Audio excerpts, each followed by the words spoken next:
currency. And I am proud to present to you our specially invited host and moderator for this session. He held the post of Minister of Industry and Energy during the years of restructuring of the Spanish industry and the preparations for Spain's entry into the EU, and has also been Director General of the company commissioned to implement terrestrial digital television in Spain. He chaired the group of experts that drew up the independent 5-year assessment for the European Parliament on the science and technology policy of the European Union. He has also been a member of the European Research Advisory Board. Ladies and gentlemen, I present to you a member of the Royal Academy of Science of Barcelona, Dr. Joan Majó.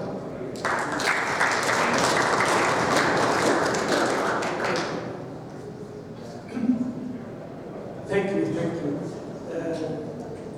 I have a hard task, so I want to go speedy. We are 15 minutes delayed, and I need to finish 15 minutes before what was supposed. So that's a compression. That's number one. Let me start by a few apologies, and then I will give you an overview of how this session will happen. The first apology is that I did not participate in all the forums because I only came to speak yesterday night. So I followed 2 days presentation, but not yesterday. I apologize, I am not absolutely at current of what happened yesterday. Number two, as you see, I am speaking not very well, but I had a small problem with air conditioning and all those kinds of things. That affects my problem, but also my hair. So perhaps I will ask somebody to repeat some of the, if there are comments or questions.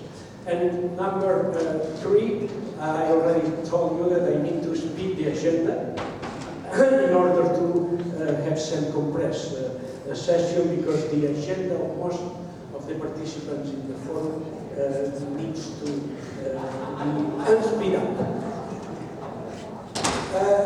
The goal of this session is, as it was yesterday, to comment and to try to finish on the text of the declaration.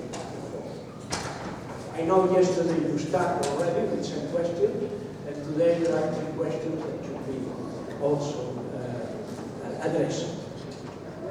This is going to be made in the following way. We have in this session what I call the panelists, just because you're in the panel, and those are Tony Grisham, Mark Brown, John Ryan Collins, Nick Ogerty, and Sergio Mier. I'm not going to present each one, because most of them have already made the presentation that will be presented as all of you. So, and we have also the first row of 5 other people that I call, let me say, preferred listeners. So you are 5 persons that are going to react the first to the speeches of the people in the table before opening a general discussion. So this will be some kind of intervention, 5 from the table, 5 from the first row, always focused on the goal of the session. Let me start just by a remark by myself. And that's to tell you my personal view of what should be the declaration. Number one, I think that we should use the opportunity of the crisis to increase the awareness of the instability of the financial system that everyone understands, but to increase the awareness of the fact that one of the reasons for that instability is a bad design of the currency and the monetary system. And this does not everyone have clear. So I think that that's important, that our manifesto, our declaration insists on this. Second point, I think that it's important also that we argue about the importance of establishing a relationship among money and energy. And that's the main concern of this problem. And I will add, perhaps not, a united relationship, as if energy was the sole and one important element. But in any case, we should increase the awareness of the need of relationship between currency and awareness. And third, I will have got a short presentation. I have been a politician, both in Catalonia, both in Spain, and also in Brussels. So I think that the draft of the declaration should be a way and drafted in a way that can be accepted, even if it is for examination, that can be accepted by political authorities and not be disregarded, as usually happens, as an academic utopia or something that is easy to do. So I think it is important that the text need to be regarded, listened, and examined by politicians. Why say this?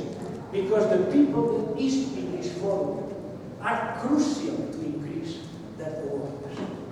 You are people that have studied, that have thinking about this for a long time, and it is important that you give your voice, but not to tell to politicians what they should do. That's their problem. Instead of this, is to let the politicians to understand what is happening. They don't always understand. I can certify. I have been there. So it is important to explain to politicians what it happens and suggest, not try to impose, but suggest a variety of policies, not just one variety of policies, with some kind of analysis of the consequences of each one. So the right and the responsibility of taking decisions in the private life, in the private sector, is to managers, that the managers have advisory. In the political sector, the right and the responsibility to take decisions is to politicians. But they should have, even if they don't want, advisors.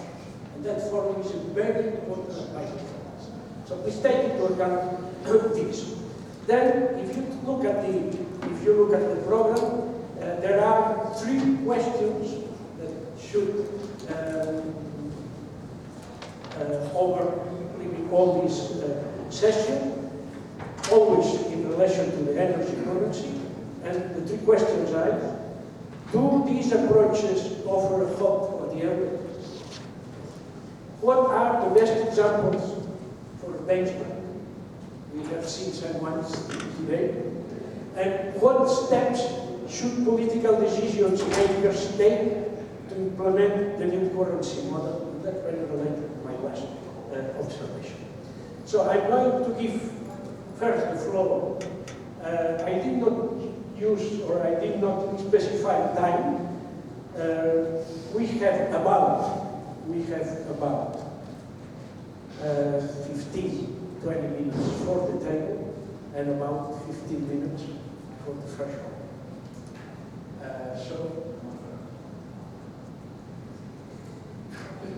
How many minutes for us? We will finish in 1 hour. That's more or less. We will finish in 1 hour. I have been informed that Michael Hudson will make some brief intervention. Is that like I can say? Please. You told me that Michael Hudson was prepared to make a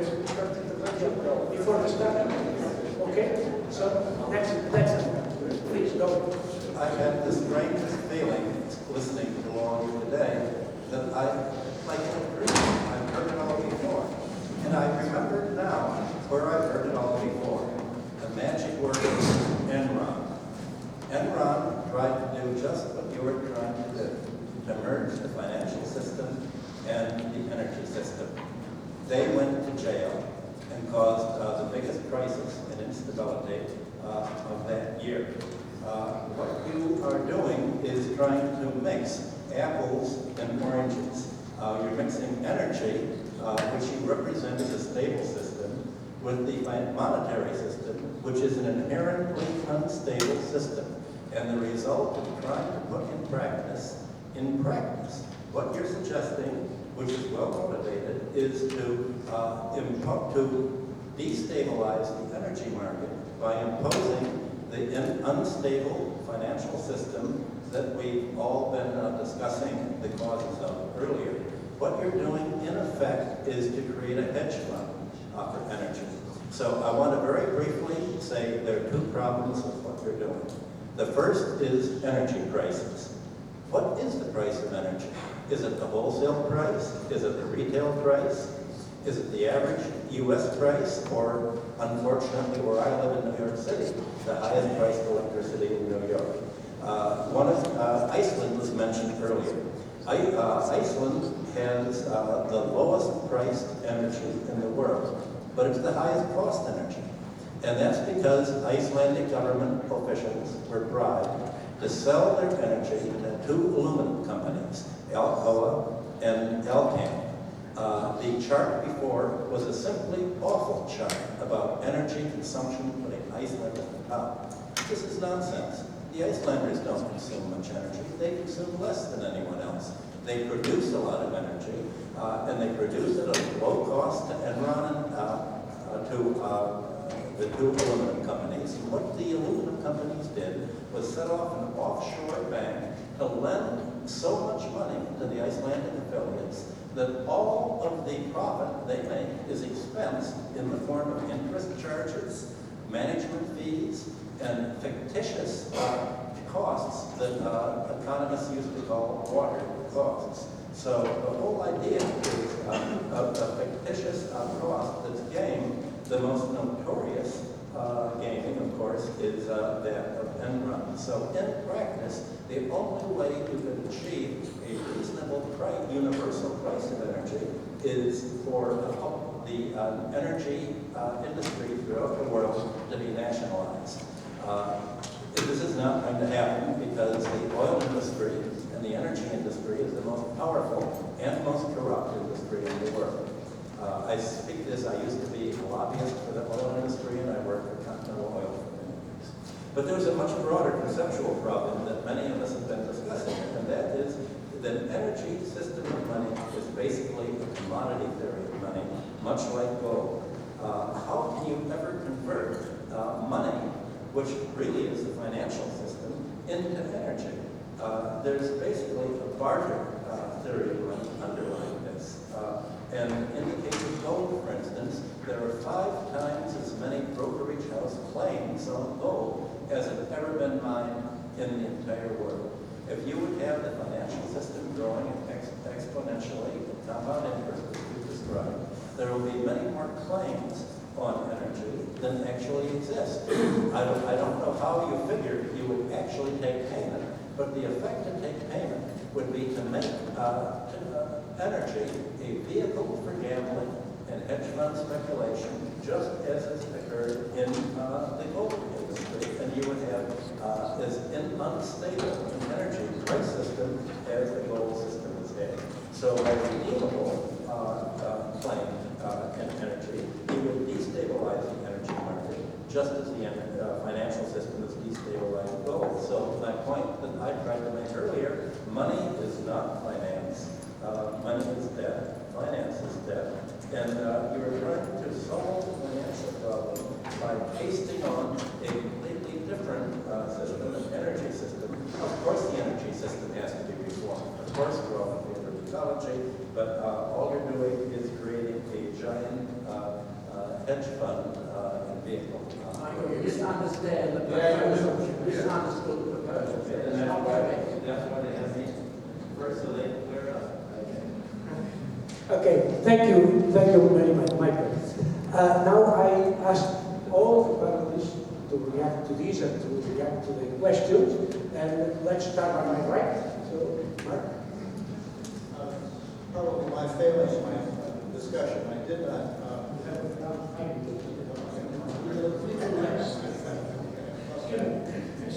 I forgot before, you see it, but I forgot that also Jeff Eisen is following the session by telematics. You already see that I did not say how it So it's my feeling, I think I didn't explicitly mention a couple of things. One is, I'm opposed to energy certificates of any kind. I don't think that you hand out certificates that are redeemable as some kind of energy units in the future. I am very favorable at trying to tie the money supply to the energy of the economy. If you do that, you erase inflation. Because only as, if your energy increases, you can increase the money supply. If the energy decreases, you decrease the money supply. You erase the whole idea of inflation. And you also get away from this idea of inventing money ad nauseum. The other thing is that we need to balance trade based on energy, not on dollars. That becomes equitable trade.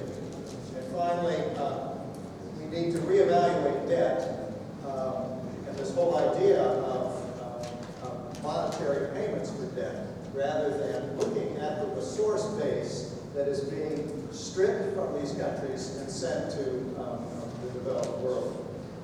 As I travel around the world and do lectures like this around the world, the first thing that most of the people in developed countries say, so what's your advice? What should we do? And I say, keep your resources at home.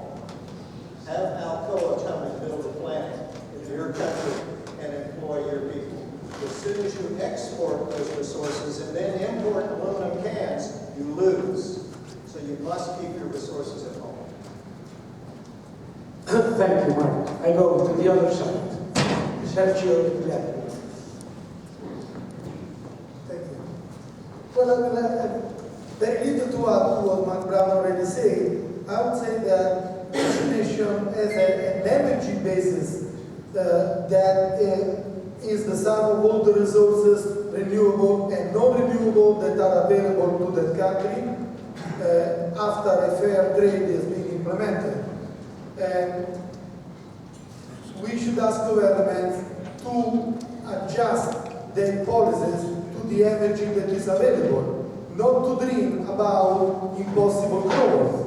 Let me clarify with a small example. I have been involved as a consultant in a movement in the north of Italy against the construction of a high-speed train in a valley close to the Torino city, the Val di Susa. The government is investing an unbelievable amount of money that grows every year to build 250 kilometers of high-speed train when the same amount of money and the same amount of energy resources, steel and concrete and machinery and labor could be used to improve the entire network of railway in Italy of transportation with an unbelievable improvement of the quality of life in the entire country. So, what we have to ask now is awareness of the real costs that are not money costs. The real costs are energy and resource costs, and act accordingly in order to maximize the well-being of the entire population. Okay. Thank you very much. I go over to Tony Graham. I understand, I sort of understand where you're coming from, Michael. I don't think that anybody's made a proposal along the lines that you've interpreted. I mean, certainly, kind of the point is, I mean, Enron was a perfect case actually of how the current money system allows the creation of virtual wealth. I mean, there are multiple claims on the same set of resources. I guess the whole approach of this energy money idea is to try to prevent that happening. And I'd say that, for me, there are two attractive parts to this whole taxonomy that we presented. I'm quite attracted to energy accounting schemes such as the energy one that we've heard, as a means of revealing much more, revealing the true nature of costs and prices and value that underlie the economy in a way that they're completely hidden really by the current accounting system based on dollars or whatever. Now, how you actually translate that information into changing into action, I'm not entirely certain. But I am certain that it's extremely useful starting point to reveal it. I also think there is a place for picking up on a point I think that Shan made, that maybe had, that what prevents often investment in renewable energy and also other ecologically sustainable investments is because the payoff is over a very long time. The current monetary system based on interest and discounting makes that investment unfeasible in the current monetary system. Whereas if you have an interest-free, credit-based currency, it all of a sudden makes those investments much more viable. So I am quite attracted to the idea of monetary instruments that can fund investment in renewable energy. And that could be at any scale. Now, it has to be said, there is a danger there of making sure that you don't issue credits in excess of real productivity capacity, in which that might lead you to destabilise both the energy and the finance system, and I agree with that. And I can only say that if there's a point to this, an overall conceptual point, it is to try and get to forms of money that are related to genuine productive capacity, and energy being an excellent proxy for that, rather than having a monetary system that can just issue amounts of credit that are utterly unrelated to the true productive capacity, or indeed waste absorption capacity of the planet. So I do think the energy-related monies have quite an important place to play, both at the macro level, at this energy accounting level, and also potentially at a micro level for financial instruments that can fund investment in renewable energy.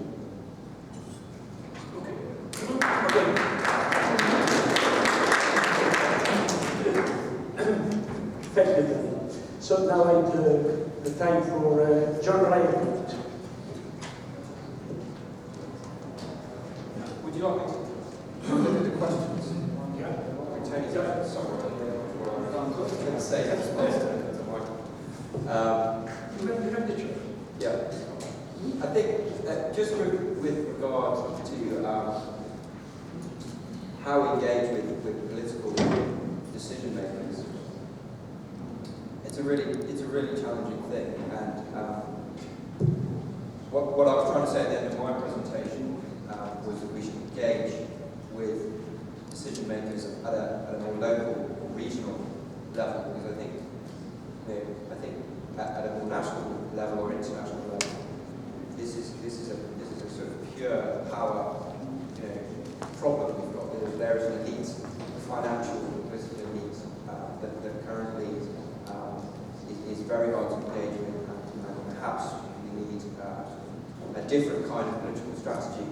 I'm not sure they'll be susceptible to us simply pointing out all these design flaws and appealing to their philanthropic ideals.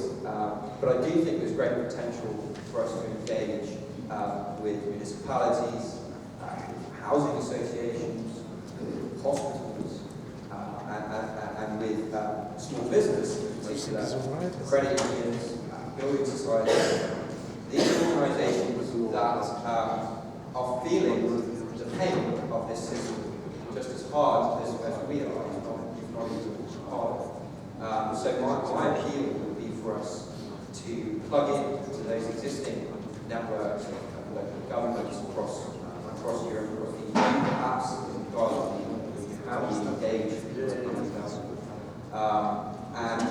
and form an alliance of interested parties going forward. So that would be my thoughts on that. Thank you, John. Before giving the floor to the last present panelist, let's time to ask Jeff Eisen. Are you willing to make a short intervention?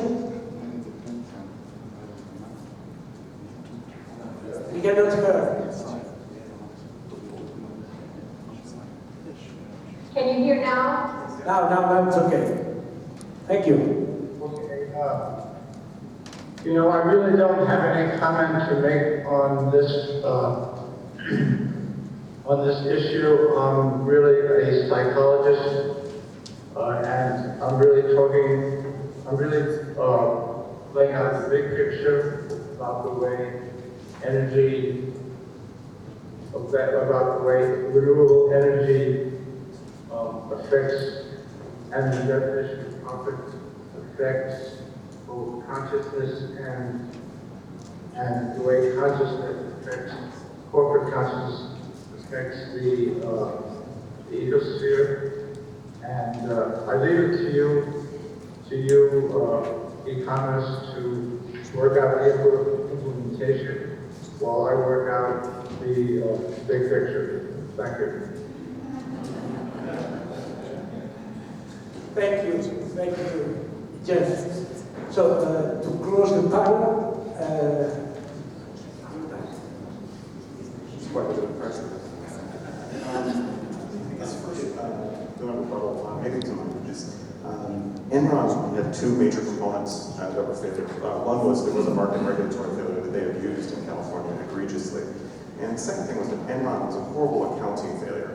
They didn't disclose it for the profits, et cetera, and that's outright fraud. And any institution can commit fraud. So you need transparency in all of these monetary systems or central banks so that you know what the underlying assets are. So we'll just leave that there. The counterpoint is Enron is thankfully the exception to the rule. There are electricity generating utilities providing 99.99% uptime around the world that don't have these types of issues. So luckily we do have a robust delivery infrastructure for electricity. I'm not qualified to debate the geopolitical issues of oil. I'm an electricity guy, so we'll stick with that. In terms of the requests or the three questions, I'll only address one at this point. I think it's the most important one. It's almost guaranteed here that given the wide array of proposals put forward, some of them are going to be wrong. If we are lucky, one of them or more may be right. And so my suggestion for regulatory or political request, if you will, would be to ask central banks or other regulatory organizations to allow for experimentation. There is no way that we would want to foist one of our ideas in whole tomorrow on a nation state. Imposing that much risk and uncertainty on our little thought experiments is extremely dangerous. So the path forward is to experiment in a small way, or at least have the ability to experiment in a small way in many small regions or areas to discover what may be effective and what may be most useful for people. And experimentation means some of the things are going to fail. Hopefully, we'll find something interesting that succeeds. Thank you.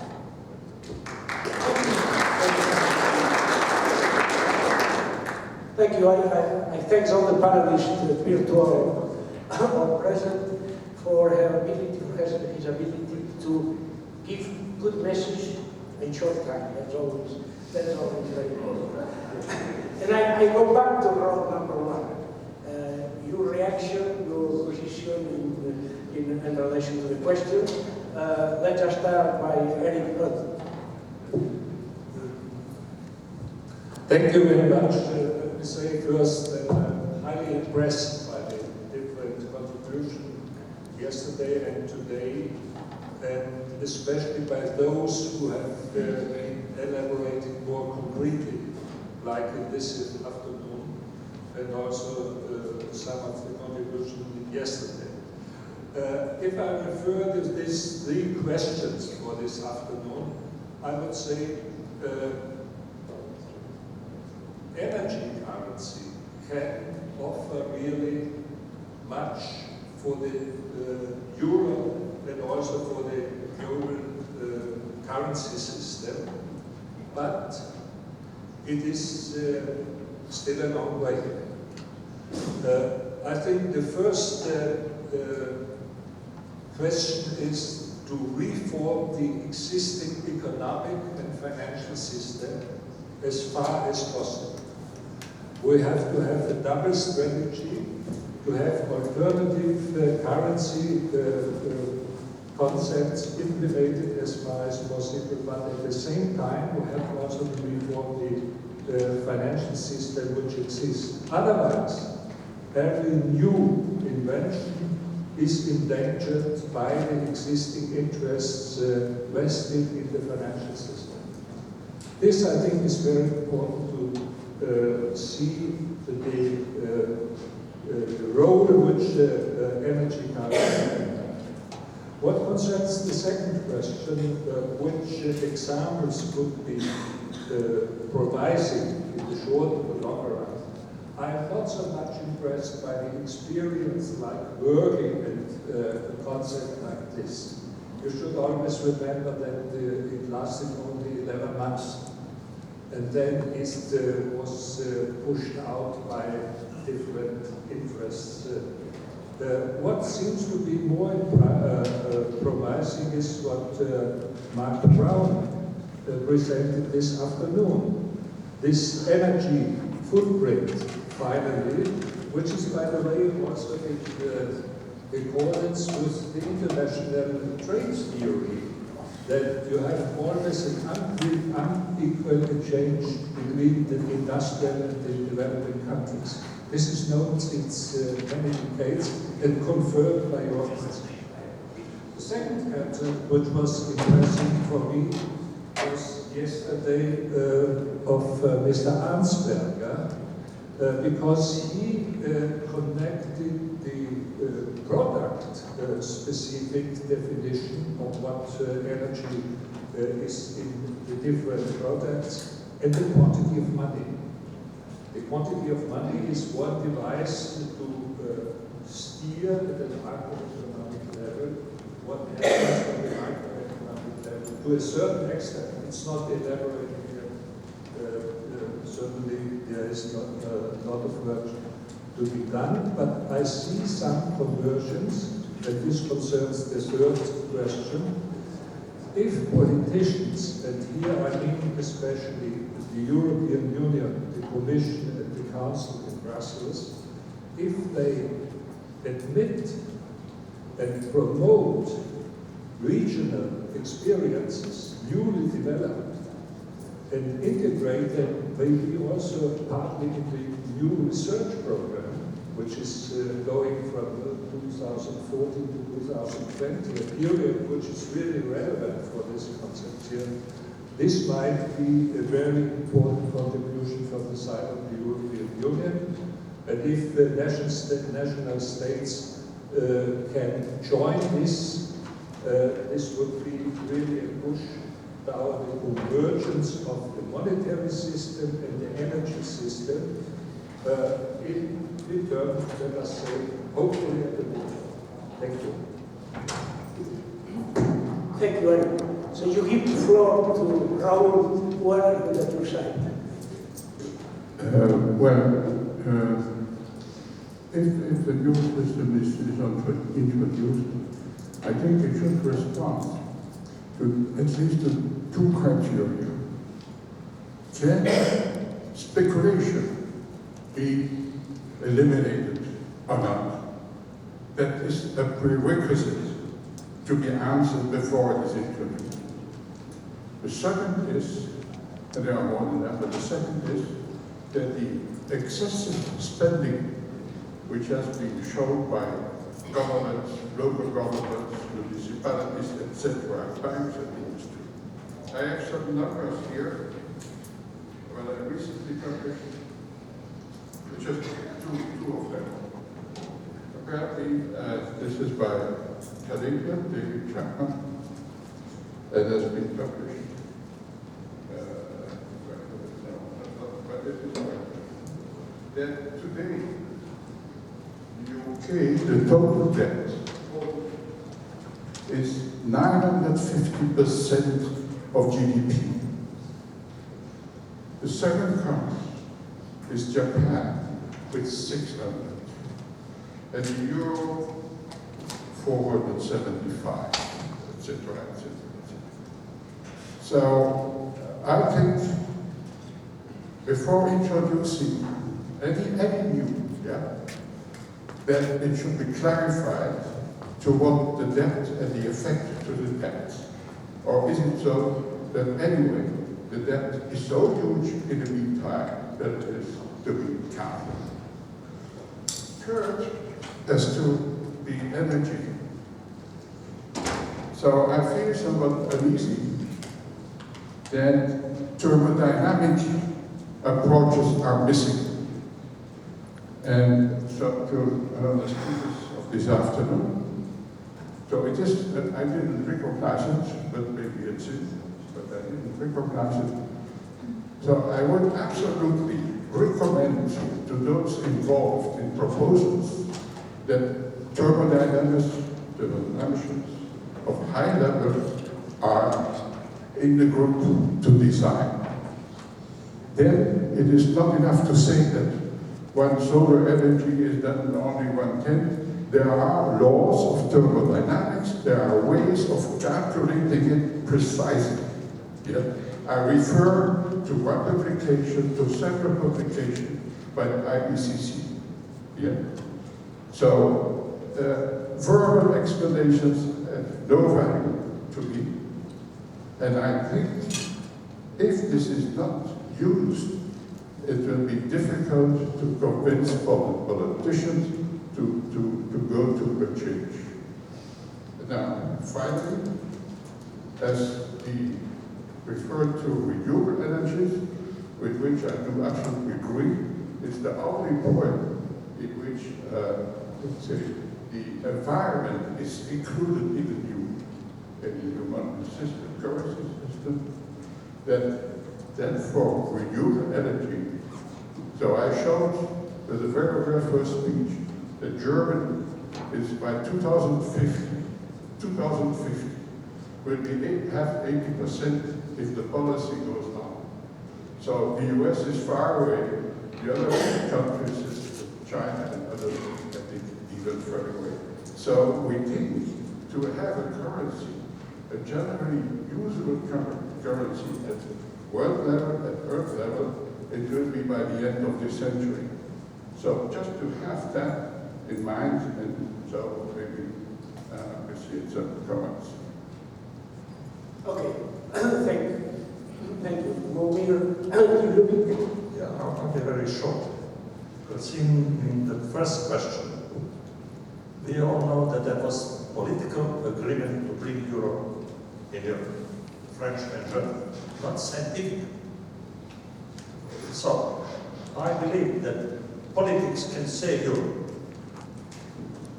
Concerning the models you are mentioning here, I'm not really clear listening and reading the booklet. What speakers think when they say energy currency? Some mean that that's basis for money. Some mean that that's a stick which has energy and are exchange sticks. Even one author wrote in the booklet that we would make a bunch of the batteries and deposit our energy there and then trade it. So that is really still, for me, a vague definition. Energy is a very complicated issue, extremely complicated. Many people talk here of this decentralized approach to the energy as the benefit to energy currency. Decentralized energy is highly centralized. It is regulated highly. Take, for example, in Europe, we have A and B zones in the electricity grids. No decentralization, no private grid. It's extremely written in details what you have to do. So that's not anything to support it. If we think that we can estimate the amount of energy, I'm not talking about human energy, talking about bulk energy on the Earth, and have money, some sort of money for that energy, taking into account what you were talking about, relation of the primary energy and useful energy, then I don't know what we are really gaining compared to the gold, for example. We can introduce nanograms in the gold, we have more gold. We can introduce in energy terawatts and have less energy. So I'm not certain what we are gaining really with that. Energy is something what is highly centralized. Talking on the renewables, I think that is something, at least everyone has to remember. This is Germany, which stated that there is no any more use of nuclear. They switched on all nuclear plants. So I spent all my life in energy. Renewables is something we tend to have, but there is no definitely substitute for energy. Renewable is good because it is a political issue concerning the environment and anthropocene, but really we can't solve problems with renewables. And that's as far as the energy is concerned. As far as the question what politicians should do, I've been in my life related to politicians, and I'm not certain what they are doing. I will just state a short anecdote on the scientists examining how long frog can jump. Probably many of you read that anecdote. Scientists took a frog and said, frog jump. Frog jump. He measured the distance. Then he cut it on leg and put the frog and said, frog jump. Frog jump shorter. He measured, and then the story goes on. He cut the second leg, third leg, and he cut all four legs and put the frog on the table and said, frog jump, frog jump. Frog didn't jump. Conclusion was, frog was dead. And that's remind you how politicians behave. So a relation, I don't know how to suggest that. We all say, I come from academic pursuits. We say Academy of Science is the major issue of academy. By law is to advise politicians. But I don't know that they listen. That's what it is. Thank you very much. Now, thank you very much. We come now to an end of this 2.5 days of a very interesting conference dealing with the subject of money, which is certainly, as many speakers have said, a source of many problems. Now, I view this conference and the discussion in all of the papers, and let me frankly admit that I tried to follow them. I sometimes was successful, sometimes not. There was a number of very interesting and very difficult things. And I think that actually it's our duty, and this is precisely what this session is, and particularly what will be a declaration that we will produce, is to produce something which, to paraphrase Churchill, signifies not that this is the beginning of, that this is the end, definitely not the end. It's not even the beginning of the end. This is just the end of the beginning. Namely, all of us together here under the leadership of Mr. Maris Youssef, who actually initiated these things, actually are a collective voice of the people who are looking very seriously on the question of the economic and financial crisis, trying to put, and there I hope that we will not merge one sound system as physics is, a very, very easy system. The system that we know is what are its basic rules and laws, at least for the last 13.7 billion years, with another system, which is the system of economy, where I think, of course, we all agree that what we should be doing is we should approach thinking out of the box. And I think this is the message. So now, our